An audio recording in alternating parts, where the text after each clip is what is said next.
PDI में पंजाब ने दरियाई चिनाब और मुलिका नदी नालों में दरमियाने से ऊंचे दर्जे के सैलाब की वार्निंग जारी कर दी है।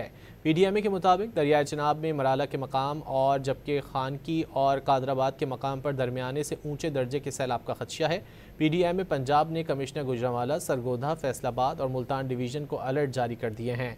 रिलीफ कमिश्नर पंजाब का कहना है कि तमाम तर इंतजामात पेशगी मुकम्मल करने के अहकाम दिए गए हैं।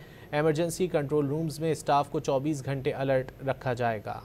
पीडीआई में पंजाब ने दरियाई चिनाब और मुलिका नदी नालों में दरमियाने से ऊंचे दर्जे के सैलाब की वार्निंग जारी कर दी है। पीडीएमए के मुताबिक दरियाई चिनाब में मराला के मकाम और जबकि खानकी और कादराबाद के मकाम पर दरमियाने से ऊंचे दर्जे के सैलाब का खदशा है। पीडीएमए पंजाब ने कमिश्नर गुजरांवाला, सरगोधा, फैसलाबाद और मुल्तान डिवीज़न को अलर्ट जारी कर दिए हैं। रिलीफ कमिश्नर पंजाब का कहना है कि तमाम तर इंतजामात पेशगी मुकम्मल करने के अहकाम दिए गए हैं। एमरजेंसी कंट्रोल रूम्स में स्टाफ को 24 घंटे अलर्ट रखा जाएगा।